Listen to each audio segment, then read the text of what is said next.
Hi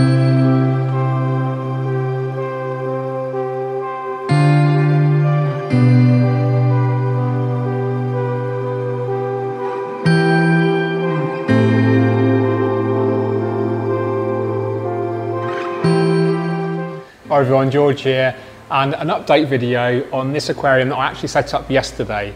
So I wanted to thank you all, first of all, for all the lovely feedback, all the comments. I really love to engage with you, and I do read all of your comments. Just a couple here. We've got the Boss Manhunt. How are you able to add fish so fast? Well, if we did add fish today, we would use established filter media. I am in a showroom here with existing stocking tanks with loads of fish in, so we just grab some of the K1 media that comes in the purge filters that these guys use here at Casco. We would just remove some of that media, put it into the filter in here, and then it would be absolutely safe to stock the fish straight away. But on that point, we're actually not going to stock fish today, kind of sadly, but there is a reason for it, and I'll explain why. We are approaching Christmas. So Merry Christmas everyone, if I don't get the chance to wish you Merry Christmas already, or Happy Holidays, however you want to celebrate this end of year. During this time, the offices and the production facilities won't be manned 24/7 like they normally are. So consequently, it's probably a good idea to stock the fish after the Christmas and New Year period, where there are going to be more people coming in and being able to keep an eye on the livestock. And it also gives us more chance to consider what fish we are going to stock in here. I've got some ideas, the managing director's got some ideas, marketing guy's got some ideas, so we've all got different ideas. And again, let me know in the comments, guys, what your ideas are. Maybe there's some things we've not considered before, but we are definitely going to go down the South American route, I would suggest, as we are using South American plants. So yeah, thanks guys for the comments, really, really lovely comments. Most of them kind of realising it's something completely different to what I normally do.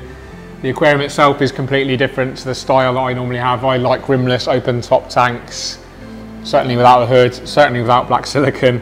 So it's really stepping out of my comfort zone. We've got an artificial background on there, and that's worth talking about in its own right. These are actually hand built in Sweden. So if you do want to find out more about these beautiful back to nature backgrounds, I'll leave a link in the description and you can check them out. Oliver Knott's a really big fan, a good friend of mine as well. He uses them in a lot of his scapes that he does for commercial and private clients. And it is something I'm considering. I mean, it is massively out of my comfort zone. There's something that screams don't do it because it's artificial.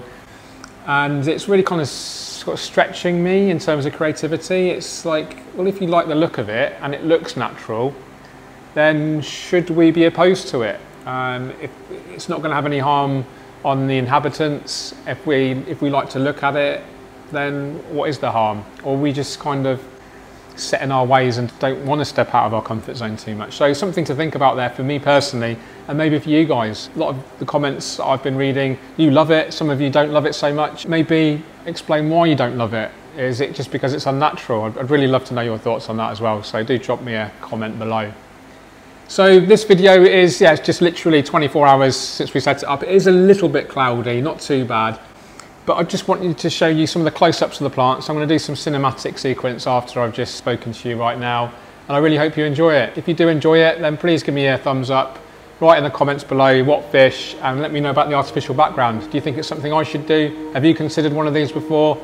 Let me know. Do you take care? Keep on scaping. Cheerio.